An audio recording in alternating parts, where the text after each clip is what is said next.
नमस्कार, माउन्टेन समाचारमा स्वागत छ। म सिमरन गौतम। नमस्कार, म सचिता बुढाथोकी। सुरुमा अहिलेसम्मका मुख्य समाचार।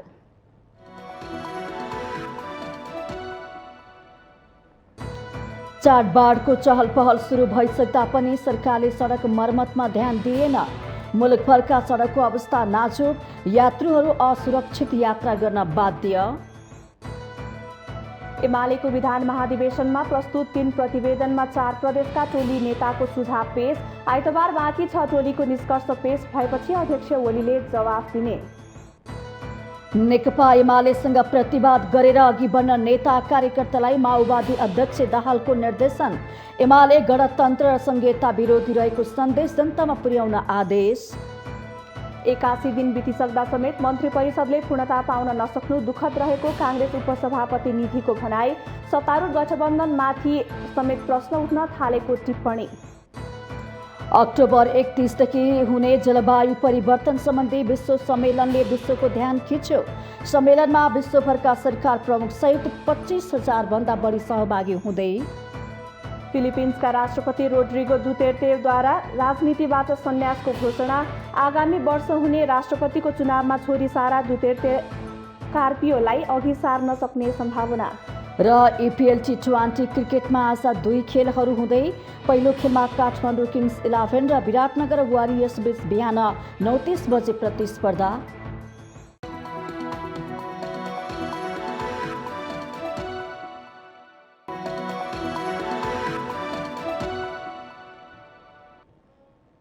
अब समाचार विस्तारमा। दशैं आउन 2 साता पनि बाँकी छैन, तर काठमाडौँ उपत्यकाका सडक, उपत्यका भित्रिने र बाहिरिने नाका तथा राजमार्गको अवस्थामा सुधार भएको छैन। काठमाडौँबाट धेरै यात्रु दशैंमा बाहिरिन्छन्, तर धेरै जिल्ला पुग्ने बाटोको हालत खराब नै छ। ठेकेदारको लापरवाही र सरकारी निकायको सक्रियता नहुनाले उपत्यका र उपत्यका बाहिरका सडकको अवस्था दयनीय बन्न पुगेको हो। सरकारले सडक मर्मतमा अझै सक्रियता देखाएको छैन। के चाडबाडमा पनि आम नागरिकले असुरक्षित यात्रा गर्नुपर्ने हो त? दशैं आउन 2 साता मात्र बाँकी छ। काठमाडौँ उपत्यकाको सडक, उपत्यकाबाट बाहिर जाने र बाहिर भित्रने नाका तथा राजमार्गको अवस्था भने सुधार आउन सकेको छैन। ठाउँ ठाउँमा सडक विस्तार भइरहेकोले र निरन्तरको वर्षाका कारण सडक र राजमार्ग भत्किएका छन्। सडकभरि खाल्टाखुल्टी परेर दयनीय अवस्थामा सडक बन्न पुगेको छ। काठमाडौँबाट बाहिरिने मुख्य नाका थानकोटको सडक खण्डमा खाल्टाखुल्टी देखिएका छन्। काठमाडौँबाट बाहिरिने अर्को नाका भक्तपुरसम्म राम्रो बाटो भए पनि बनेपा पार भएसँगै खाल्टाखुल्टीले सडक भरिएका छन्। यता बल्खुदेखि हेटौँडा निस्कने सडक खण्डको त कुरै नगरौँ, धेरै ठाउँमा पिच उप्किएको छ, यात्रा खराब छ। सडकभरि खाल्टाखुल्टी छन्। काठमाडौँ, नुवाकोट, धादिङ र रसुवा जाने 3वटा नाकाको त झन् कुरै नगरौँ, हालत उस्तै खराब। टोखा, ककनी र गल्छीको बाटो पनि दयनीय अवस्थामा छन्। ठेकेदारको लापरवाही र सरकारी निकायको सक्रियता नहुनाले उपत्यका र उपत्यका बाहिरका सडकको अवस्था दिन प्रतिदिन दयनीय बन्दै गएको छ। सरकारले सडकको विषयमा अझै सक्रियता देखाउन सकेको छैन। पछिल्लो समय सडक फराकिलो बनाउन ठाउँ ठाउँमा सडकमा डोजर लगाइएको र समयमै निर्माण सम्पन्न नहुँदा पनि गाडी गुडिरहने सडकमा प्रभाव परेको छ। पूर्व पश्चिम राजमार्गका विभिन्न खण्डहरूदेखि त्रिभुवन राजपथ, पृथ्वी राजमार्ग, BP राजमार्ग, मध्य पहाडी लोकमार्ग, हुलाकी राजमार्ग, मदन भण्डारी लोकमार्ग लगायतका सडकमा विभिन्न खण्डमा ठूला खाल्टाखुल्टी छन्। यस्ता खाल्डाका कारण राजधानी सहित राजमार्गमा सवारी दुर्घटना बढ्दै गएको छ।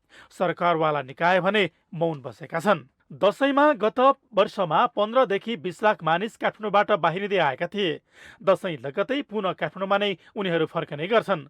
यसपटक भने सडकको दयनीय अवस्थाको कारण यात्रामै असहजता हुने खतरा देखिन्छ। यस वर्ष वर्षा अझै रोकिएको छैन। अत्याधिक वर्षाको कारण दर्जनभन्दा बढी सडकको अवस्था नाजुक छ। नेपालीहरूको महान चाड दशैं नजिकै गर्दा मुलुकका विभिन्न सडकको अवस्था यस्तो दयनीय अवस्थामा रहेको छ।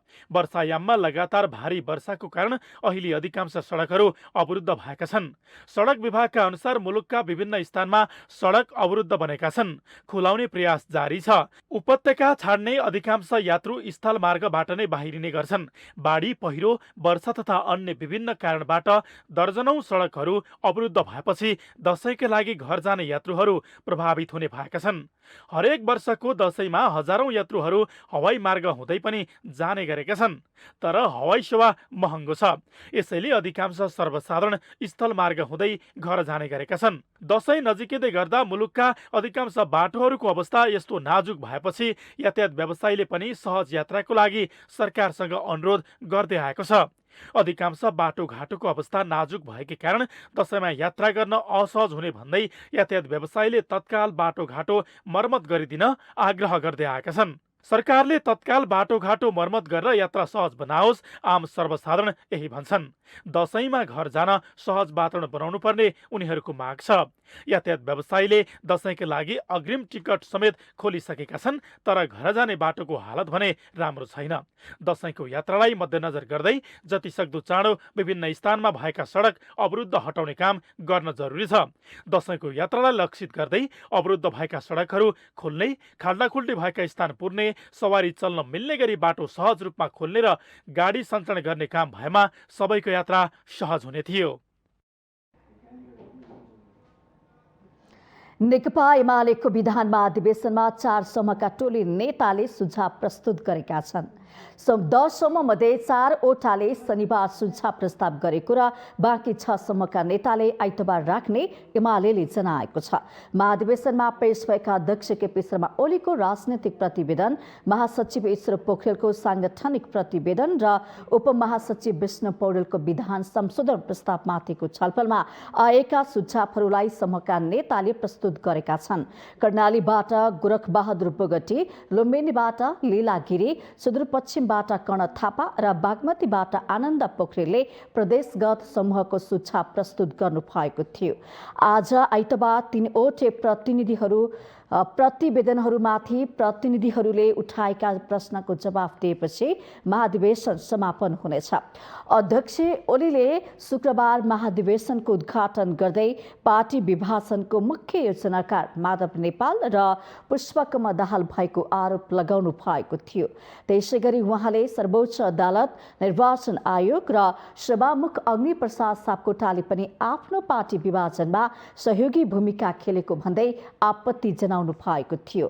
10औं राष्ट्रिय महाधिवेशन आगामी मङ्सिर 2 साता हुने र त्यसले पार्टीको नेतृत्व चयन गर्ने एमालेले जनाएको छ।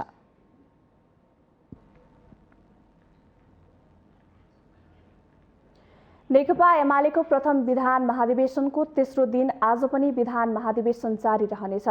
ललितपुरको गोदावरी स्थित सनराइज सम्मेलन केन्द्रमा जारी विधान महाधिवेशनमा शनिबार विशेष गरी प्रतिनिधिहरूको सुझाव तथा प्रतिक्रिया सङ्कलन र प्रस्तुतिकरण गरिएको थियो। नेकपा एमालेको प्रथम विधान महाधिवेशनको दोस्रो दिन शनिबार पनि उत्साहजनक देखियो। ललितपुरको गोदावरी स्थित सनराइज सम्मेलन केन्द्रमा जारी विधान महाधिवेशनमा शनिबार विशेष गरी प्रतिनिधिहरूको सुझाव तथा प्रतिक्रिया सङ्कलन र प्रस्तुतिकरण गरिएको थियो। शनिबारका लागि मुख्य कार्यक्रममा शुक्रबार पार्टी अध्यक्ष केपी शर्मा ओलीको राजनीतिक प्रतिवेदन, महासचिव ईश्वर पोखरेलको सांगठनिक प्रस्ताव र उपमहासचिव विष्णु पौडेलको विधान संशोधन प्रस्तावका बारेमा विभिन्न समूह बनाएर छलफल गर्ने र सुझाव सङ्कलन गर्ने कार्यक्रम रहेको थियो। बिहान 8:30 बजेबाट विभिन्न 10 समूह बनाएर छलफल भएको थियो। 7वटा प्रदेश लक्षित गरेर 7 समूह बनाइएको थियो भने जनसङ्गठन, विशेष कमिटी र केन्द्रीय निकाय गरेर 10 समूहको निर्माण गरिएको थियो।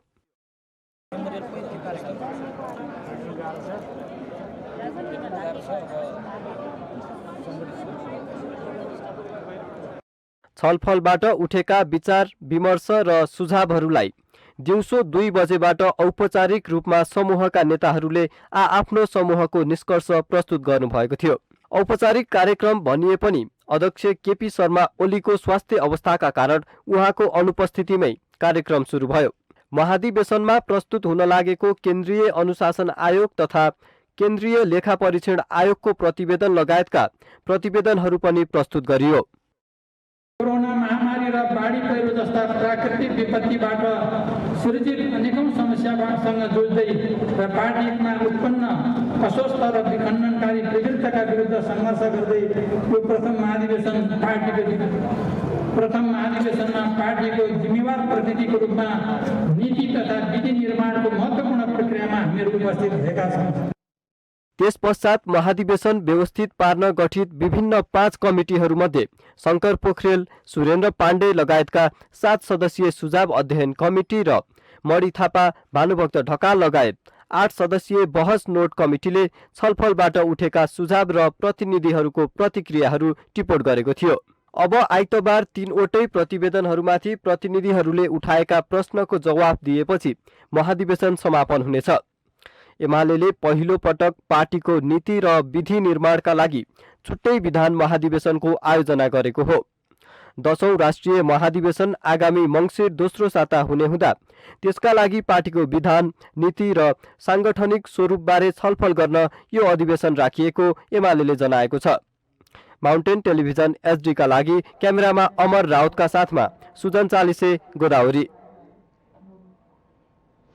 नेकपा माओवादी केन्द्रका अध्यक्ष पुष्पकमल दाहालले नेकपा एमालेसँग प्रतिवाद गरेर अघि बढ्न पार्टीका नेता कार्यकर्तालाई निर्देशन दिनु भएको छ।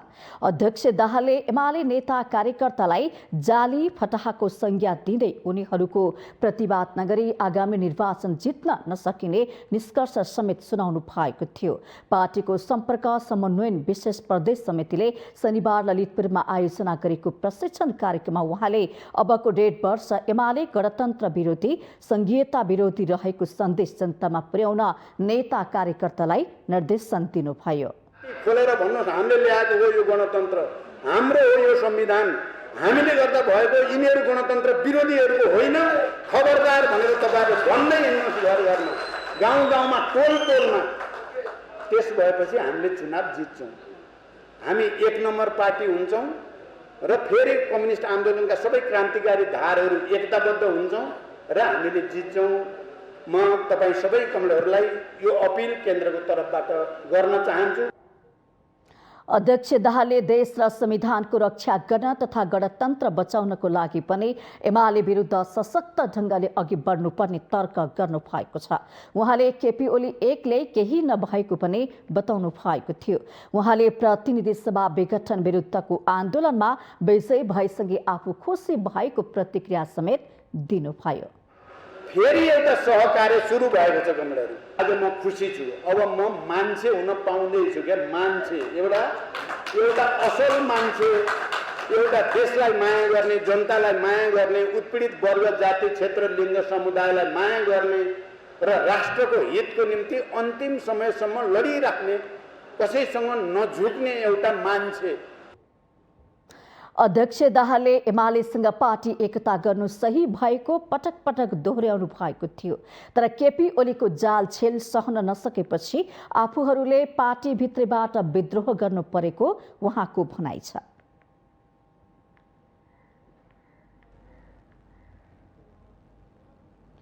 सत्तारूढ दल नेपाली काङ्ग्रेसका उपसभापति विमलेन्द्र निधिले सरकारले अझै पूर्णता नपाएकोमा असन्तुष्टि व्यक्त गर्नुभएको छ।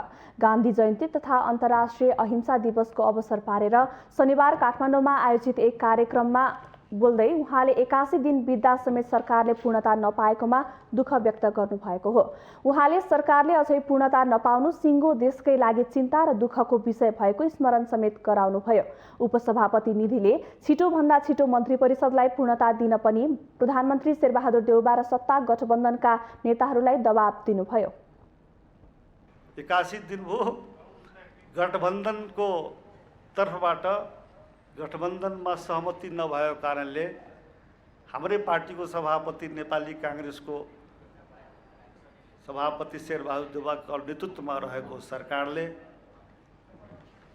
मन्त्रीमण्डलको पूर्णता दिन सक्नु भएको छैन। म मन्त्रीमण्डल विस्तारको कुरा गर्दिनँ है, फेरि हो यहाँ साथीहरूले विस्तार र पूर्णतालाई एउटै अर्थमा प्रयोग गर्नुहुन्छ। मन्त्रीमण्डल विस्तार कहिले हुन्छ भन्नुहुन्छ, मन्त्रीमण्डलले पूर्णता नै पाएको छैन, के को विस्तार? त्यस कारणले मन्त्रीमण्डलले अझै पूर्णता नपाउनु भनेको यो साह्रै चिन्ता र दुःखको विषय हो। उपसभापति निधिले सरकारले पूर्णता पाउन अझै नसकेबाट सत्तारूढ गठबन्धन चुनावसँग मिलेर अघि बढ्न सक्छ कि सक्दैन भन्ने प्रश्न उठेको टिप्पणी गर्नुभयो। सोही कार्यक्रममा बोल्दै काङ्ग्रेस नेता अर्जुन नरसिंह केसीले हिंसालाई त्यागेर मात्रै गान्धीले देखाउनु भएको अहिंसाको बाटोमा अघि बढ्न सकिने स्पष्ट पार्नुभयो।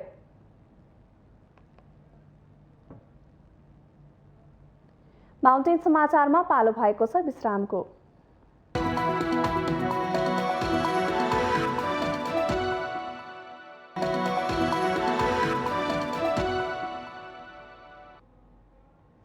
विश्रामपछि स्वागत छ। अब बाँकी समाचार।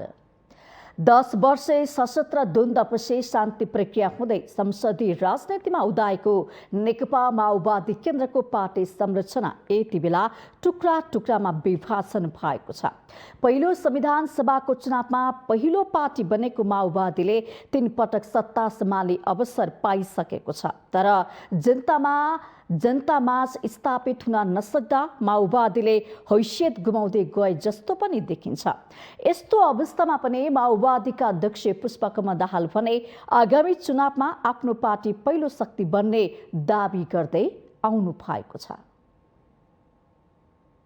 तत्कालीन नेकपा माओवादी नेतृत्वमा 2052 साल फागुन 1 गतेबाट सुरु भएको सशस्त्र सङ्घर्ष त्यागेर शान्तिपूर्ण राजनीतिमा आएपछिका घटनाबारे समीक्षा गर्ने हो भने युद्धमा होमिदाका उसका बाचा र एजेन्डाको अहिले कुनै अत्तोपत्तो छैन।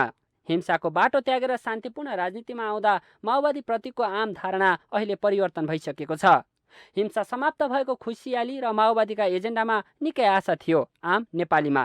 तर अहिले पार्टी छिन्न भिन्न अवस्थामा छ। जनयुद्धका योजनाकार मानिएका डाक्टर बाबुराम भट्टराई लगायत थुप्रै शीर्ष नेताहरूले माओवादी त्याग गरिसकेका छन्। पहिलो संविधान सभामा सबैभन्दा ठूलो पार्टी भएको माओवादी दोस्रो संविधान सभासम्म आइपुग्दा छिन्न भिन्न भयो। त्यसपछि कहिले काङ्ग्रेस त कहिले एमालेसँग मिलेर सत्तामा टिकिरहेको छ। अहिले सरकारमा सामेल भएको माओवादी पुनः पहिलो पार्टी बन्छु भनेर दाबी गर्दै आइरहेको छ। नयाँ विचार सहितको पार्टी निर्माण हुन्छ, रूपान्तरण गरेर हामी वैचारिक राजनीतिक रूपमा हामीले नयाँ ठाउँमा उभ्याउँछौँ र पार्टीलाई अहिलेको अवस्थाबाट नयाँ अवस्थामा पुर्याउँछौँ। हामी त क्रान्तिकै प्रक्रियामा छौँ नि त। समाजवादी कार्यभार हाम्रो बाँकी छ, त्यो समाजवादी कार्यभार पुरा गर्नुपर्छ। त्यो लक्ष्य हामीले छोडेका छैनौँ होइन। अहिलेको संविधानले जे दिशानिर्देश गरेको छ, समाज अनुसंविधान छ, त्यसमा टेकेर हामी समाजवादी क्रान्तिका आधारहरू तयार गर्छौँ र समाजवादमा हाम्रो देशलाई पुर्याउँछौँ भन्ने हाम्रो उद्देश्य राखेका छौँ। त्यसप्रति हामी प्रतिबद्ध भएर गयौँ भने मलाई लाग्छ पहिलो पार्टी हुन्छ। तत्कालीन नेकपाले वैधता गुमाएपछि अध्यक्ष दाहालमा देखिएको छटपटीले पनि माओवादीको हैसियत आकलन गर्न सकिन्छ।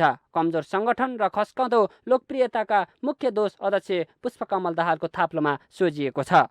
मुलुकको निर्णायक भूमिकामा रहँदा आफूलाई सर्वमान्य ठान्ने र पार्टीलाई नै दाउमा राख्ने दाहालको प्रवृत्तिले माओवादीको अहिलेको अवस्थामा पुगेको र पहिलो पार्टी बन्ने सम्भावना नरहेको विश्लेषकहरूको तर्क छ। उहाँहरू चाहिँ त्यो उहाँको टेस्ट गरिसके जनताले। दुईपल्ट सरकारमा जानुभयो, त्यसपछि अरू चाहिँ नि अरूको सरकारमा पनि काम गरेर चाहिँ भाग लिएर आउनु भएको छ। भनेपछि अब उहाँकै सरकारमा पनि उहाँको चाहिँ रोल चाहिँ पोजिटिभ थिएन। त्यस कारण चाहिँ नि उहाँ चाहिँ फेरि पहिलो चाहिँ नि ठुलो पार्टी हुन सक्ने सम्भावना मैले देख्दिनँ।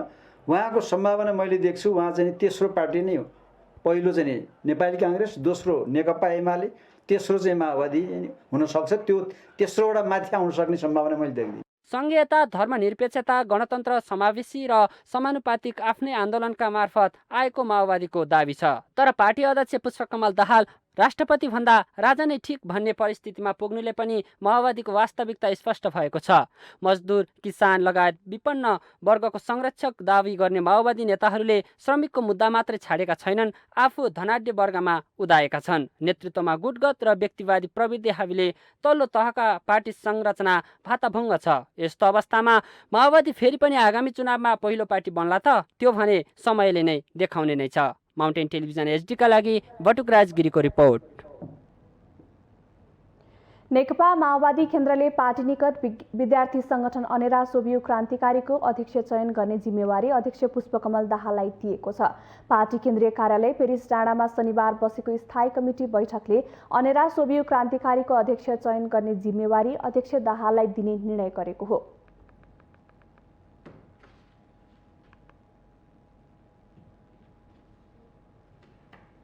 विशेष प्रदेश कमिटी 91 जनाको नाम प्रस्तुत भयो। त्यो चाहिँ अध्ययनको निमित्त वितरण भएको छ। त्यो आउने थाई कमिटीमा त्यसको अन्तिम निर्णय हुन्छ। एउटा त्यो, अर्को विद्यार्थीको राष्ट्रिय सम्मेलन चलिरहेको छ, त्यसको नेतृत्वको चयनको विषय थियो। त्यसमा हामीले सम्भावित सबै पात्रहरू, अहिलेको उपाध्यक्षदेखि लिएर हट्ने सबैको बारेमा छलफल गरियो। पात्रको ठोस भन्दा पनि सबै पात्रहरू समान हैसियतका छन्, समान क्षमता राख्छन् र तीमध्येमा छनौट गर्ने अधिकार अध्यक्षले दियो। साथै बैठकमा पार्टीको विशेष प्रदेश कमिटी 91 जनाको बनाउने प्रस्ताव पनि गरिएको छ। सो प्रस्ताव नेताहरूलाई अध्ययनका लागि दिएको र अब बस्ने अर्को स्थायी कमिटी बैठकले त्यसबारे निर्णय गर्ने पनि प्रवक्ता महराले बताउनुभयो। बैठकमा सरकारका सहभागी हुने नेताहरूको बारेमा भने छलफल नभएको माओवादी केन्द्रले जनाएको छ।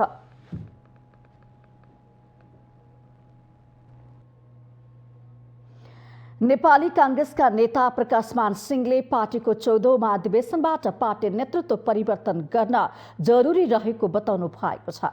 शनिबार पार्टीको काठमाडौँ महानगरपालिका अधिवेशनको उद्घाटन गर्दै नेता सिंहले सभापति शेरबहादुर देउवालाई अवसर पाएर पनि काम गर्न नसक्ने नेताको रूपमा चित्रण गर्दै पार्टी नेतृत्वलाई परिवर्तन गरेर कांग्रेसलाई सुदृढ बनाउनु पर्नेमा जोड दिनु भएको छ। उहाँले अवसर पाएर काम गर्न नसक्ने नेतृत्वलाई अब पनि निरन्तरता दिए सिंगो देशलाई नै अहित हुने तर्क समेत गर्नु भएको छ।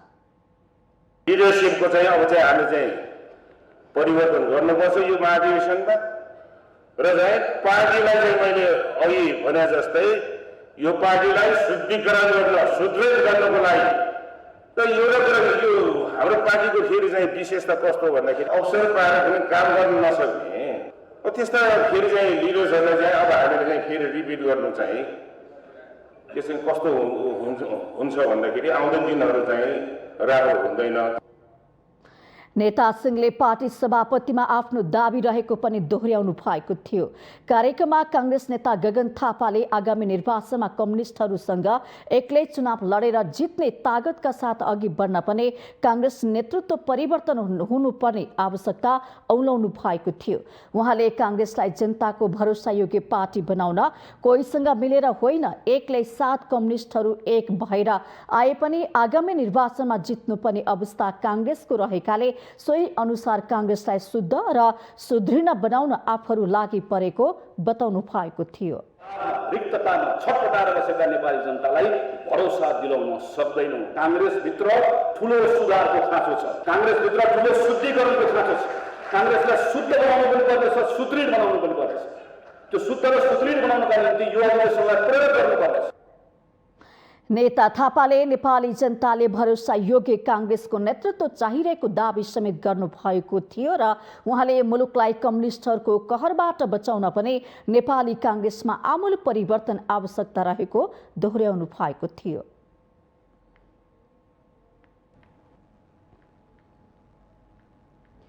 नेपाली कांग्रेसको 14औं राष्ट्रिय महाधिवेशन अन्तर्गत काठमाडौँका 11वटा नगरपालिका मध्ये 10वटामा शनिबार नगर अधिवेशन सम्पन्न भएको छ। दक्षिणकाली नगरपालिकामा भने 2 नम्बर ओडाको अधिवेशन नै बाँकी रहेकाले आज अधिवेशन नभएको नेपाली कांग्रेसले जनाएको छ। त्यस्तै चन्द्रागिरी नगरपालिकामा सर्वसम्मत भएर अहिलेकै नगर सभापति घनश्याम गिरीलाई दोहोर्याउने संस्थापन र इतर पक्ष तयार भएको छ। काठमाडौँका बाँकी 9वटा नगरपालिकामा नेतृत्व चयनका लागि सभापति शेरबहादुर देउवा र कृष्ण सिटौलाको एउटा पक्ष र इतर पक्षबाट प्रकाश मानसिंह र गगन थापाको अर्को पक्ष बीच नेतृत्वका लागि प्रतिस्पर्धा छ। महानगरमा भने सभापतिका लागि देउवा सिटौला पक्षले प्रतिगमन रञ्जित र सिंह थापा पक्षले नीलकाजी साक्य बीच प्रतिस्पर्धा भएको छ। काठमाडौँ महानगरमा 20,000 भन्दा बढी क्रियाशील सदस्य छन्। शङ्खरापुरमा संस्थापन पक्षले सत्यमान लामालाई र प्रकाशमान गगन समूहले दिलीप कुमार श्रेष्ठलाई नगर सभापतिको उम्मेद्वार बनाएका छन्। त्यस्तै कागेश्वरी मनोहरा नगरपालिकामा संस्थापन पक्षले उद्धव थापालाई र इतर पक्षले मिठाराम दाहाललाई नगर सभापतिको उम्मेद्वार बनाएको छ। गोकर्णेश्वरमा संस्थापन पक्षबाट रामजी श्रेष्ठ र अर्को पक्षबाट कुमार लामा चुनाव प्रतिस्पर्धामा छन्। बुढानीलकण्ठमा संस्थापन पक्षले राजु थापालाई र अर्को पक्षले राजाराम बुढाथोकीलाई उम्मेद्वार बनाएको छ।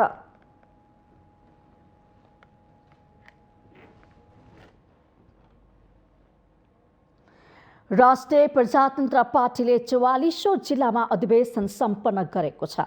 आगामी कार्तिक 27 देखि 30 गतेसम्म राजधानीमा आयोजना गर्न लागेको राष्ट्रिय महाधिवेशनको लागि प्रतिनिधि छनौट गर्ने क्रममा राप्रपाले 40 जिल्लाको अधिवेशन सम्पन्न गरेको हो। राप्रपाले आगामी असोज 20 गतेसम्म सबै जिल्ला अधिवेशन सम्पन्न गर्न समय तोकेको छ। पार्टीले पहिलो पटक सक्रिय सदस्यबाट प्रतिनिधि छनौट गर्ने व्यवस्था गरेको छ। प्रदेश र क्षेत्रीय समितिका अध्यक्ष, महानगर, उपमहानगर, नगर र गाउँपालिकाका अध्यक्ष पदेन सदस्यको रूपमा महाधिवेशन प्रतिनिधि हुन पाउने व्यवस्था गरिएको छ। माउन्टेन समाचारमा पालो भएको छ विश्रामको।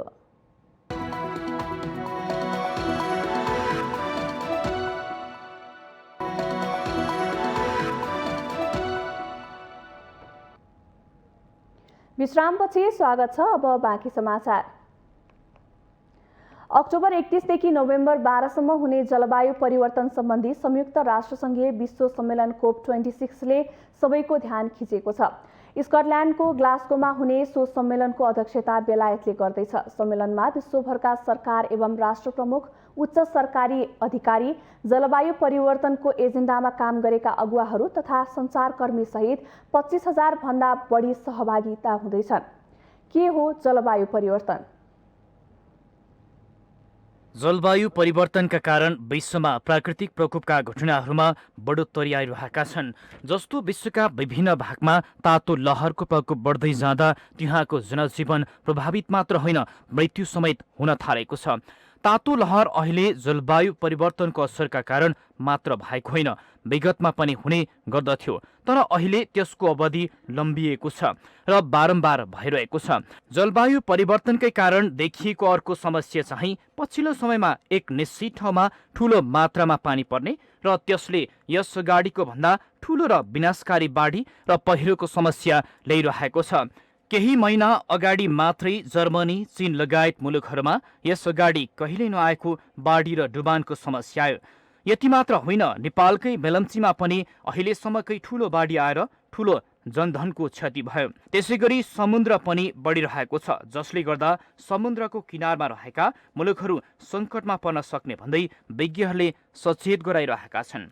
त्यसैगरी जलवायु परिवर्तनको कारण बाली र उत्पादनहरूमा समेत असर गरिरहेका छन्। जलवायु परिवर्तनको असर न्यूनीकरणका कार्यक्रम सञ्चालन गर्नका लागि प्रत्येक व्यक्ति, कम्पनी र सरकारहरूले लगानी गर्नुपर्ने संयुक्त राष्ट्र सङ्घको धारणा छ। विकसित देशहरूले प्रत्येक वर्ष विकासशील मुलुकहरूलाई अनुकूलनका कार्यक्रमहरू सञ्चालन गर्न $100 बिलियन अमेरिकी डलर पठाउने गरेका छन्। धनी मुलुकहरूले बढी कार्बन उत्सर्जन गरिरहेको र जलवायु परिवर्तनको असर चाहिँ कम विकसित देशहरूमा देखा परेको छ। त्यसैले धनी मुलुकहरूले क्षतिपूर्ति स्वरूप कम विकसित मुलुकहरूलाई आर्थिक सहयोग दिनुपर्ने आवाज पनि उठिरहेका छन्। पछिल्ला वर्षहरूमा बेलायत, अमेरिका लगायत मुलुकले जलवायु बजेट समेत वृद्धि गरिरहेका छन्। विभिन्न मुलुकले गर्ने सहयोग बाहेक निजी कम्पनीहरूले पनि अरबौं रुपैयाँ सहयोग गर्नुपर्ने आवाज उठिरहेको छ। जलवायु परिवर्तनले आउँदा दिनमा मानव समुदायलाई सताउन सक्नेतर्फ ध्यान दिँदै हरेक देशहरूले यसबारेमा सोच्ने समय आएको छ। माउन्टेन टेलिभिजन एचडीका लागि पुष्पा श्रीकार्की, काठमाडौँ।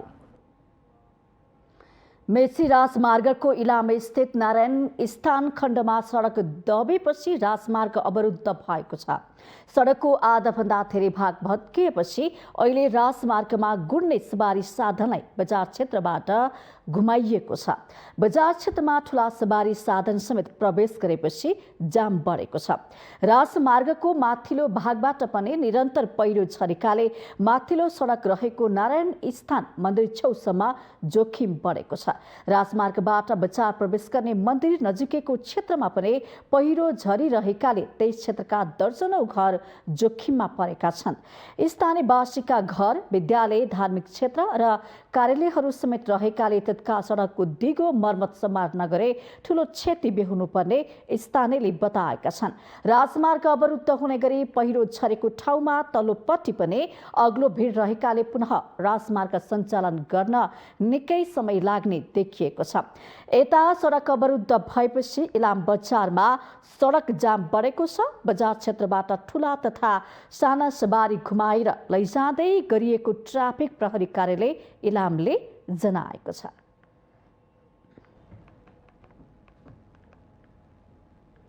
पछिल्लो 24 घण्टामा देशभर 867 जनामा कोरोना भाइरस कोभिड-19 को संक्रमण पुष्टि भएको छ।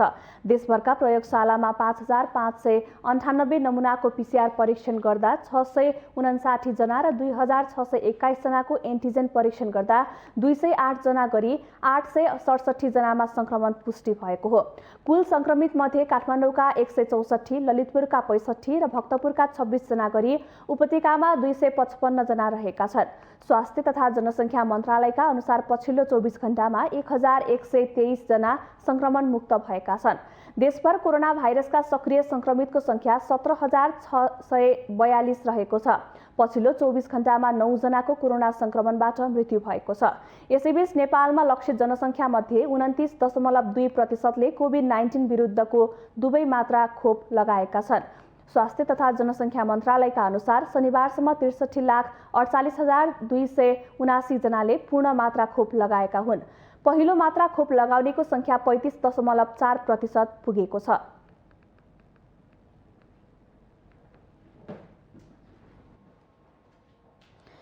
दार्चुलाको लिपु लेक र कालोपानी क्षेत्रमा पनि जनगणना हुने भएको छ। तथ्याङ्क विभागले त्यस क्षेत्रका घरमै पुगेर जनगणना गर्ने तयारी गरेको छ। दार्चुलाको ब्यास गाउँपालिका 1 बडाका गुन्जी, कुटी र नाबी गाउँका करिब 320 परिवारका 1000 जनाको गणना गर्न घर दैलोमै पुग्ने तथ्याङ्क विभागले जनाएको छ। यसअघिको तथ्याङ्कमा 700 जना रहेको उक्त क्षेत्रमा हाल 1000 जना पुगेको अनुमान विभागको छ। कालापानी र लिपुलेकमा पुगेर गणना गर्न कुनै समस्या नरहेको विभागको विश्वास छ। कुनै समस्या आए कूटनैतिक पहलबाट अथवा वैकल्पिक विधि अपनाएर पनि गणना गर्ने बताइएको छ। विभागले तालिम दिएर 8000 सुपरभाइजरलाई गत भदौ 30 गतेबाट देशभर खटाइसकेको छ। विभागले असोज 18 गतेभित्र पहिलो चरणको घर सूचीकरणका काम सम्पन्न गर्ने कार्यतालिका बनाएको छ।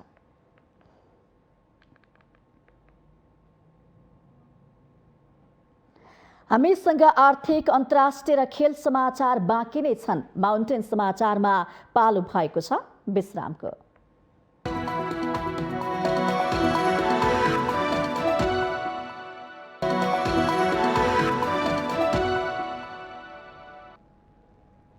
विश्रामपछि स्वागत छ। अब पालो आर्थिक समाचारको।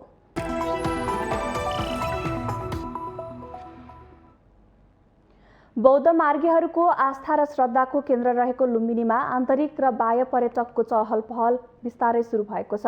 अन अराइभल भिसा खुला भएपछि आन्तरिक पर्यटकसँगै विदेशीहरू पनि लुम्बिनी भ्रमणमा जान थालेका छन्।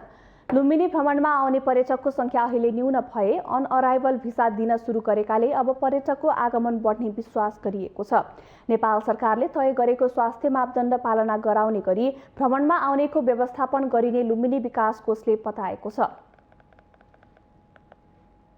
जुन संक्रमण हुने सम्भावना अझै पनि बाँकी रहेको कारणले गर्दाखेरि यो पुरै कोभिड हटिसकेको अवस्था छैन। त्यो कारणले गर्दाखेरि यहाँ लुम्बिनीमा घुम्न आउनु हुँदाखेरि हामीले जुन नेपाल सरकारले राखेको स्वास्थ्य प्रोटोकलहरू छन् हैन, हेल्थ प्रोटोकलहरूलाई अपनाएर आउँदाखेरि लुम्बिनीभित्र आउँदाखेरि अनिवार्य रूपमा मास्क लगाउनु पर्ने, हामीले महादेव मन्दिरभित्र जाँदाखेरि अनिवार्य रूपमा मास्क लगाउनु पर्ने, त्यसपछि यो सेनिटाइज गर्नुपर्ने किसिमका व्यवस्थाहरू हामीले गरेका छौँ। लुम्बिनीलाई कोरोना संक्रमणको जोखिमबाट मुक्त गराउँदै पर्यटकलाई आकर्षित गर्नका लागि कोषले कोरोना विकास निर्माण, सरसफाई र मर्मत सम्भारको काम निरन्तर रूपमा गरिरहेको सदस्य सचिव साक्यले बताउनुभयो। कोषले अहिले नहर पोखरीमा पानी राख्ने, बगैँचाहरूको मर्मत तथा सरसफाईको काम गरिरहेको छ। पर्यटकलाई आकर्षित गर्न लुम्बिनी विकास कोष मात्र नभई होटल व्यवसायहरू पनि गम्भीर हुन आवश्यक छ। यो सँगै हामी माउन्टेन समाचारको अन्त्यमा आइपुगेका छौँ। जाँदा जाँदै मुख्य समाचार पुनः एकपटक।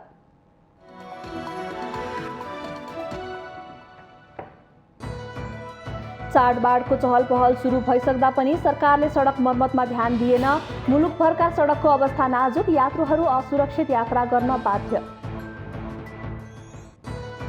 एमालेको विधान महाधिवेशनमा प्रस्तुत 3 प्रतिवेदनमा 4 प्रदेशका टोली नेताको सुझाव पेश। आइतबार बाँकी 6 टोलीको निष्कर्ष पेश भएपछि अध्यक्ष ओलीले जवाफ दिने। नेकपा एमालेसँग प्रतिवाद गरेर अघि बढ्न नेता कार्यकर्तालाई माओवादी अध्यक्ष दाहालको निर्देशन। एमाले गणतन्त्र र संघीयता विरोधी रहेको सन्देश जनतामा पुर्याउन आदेश। 81 दिन बितिसक्दा समेत मन्त्री परिषदले पूर्णता पाउन नसक्नु दुःखद रहेको काङ्ग्रेस उपसभापति निधिको भनाई। सत्तारूढ गठबन्धनमाथि समेत प्रश्न उठ्न थालेको टिप्पणी। अक्टोबर 31 देखि हुने जलवायु परिवर्तन सम्बन्धी विश्व सम्मेलनले विश्वको ध्यान खिच्यो। सम्मेलनमा विश्वभरका सरकार प्रमुख सहित 25,000 बढी सहभागी हुँदै। फिलिपिन्सका राष्ट्रपति रोड्रिगो दुर्तेद्वारा राजनीतिबाट सन्यासको घोषणा। आगामी वर्ष हुने राष्ट्रपतिको चुनावमा छोरी सारा दुर्ते कार्पियोलाई अघि सार्न सक्ने सम्भावना। र EPL T20 क्रिकेटमा आज 2 खेलहरू हुँदै पहिलो खेलमा काठमाडौँ किङ्स 11 र विराटनगर वारियर्स बीच बिहान 9:30 बजे प्रतिस्पर्धा।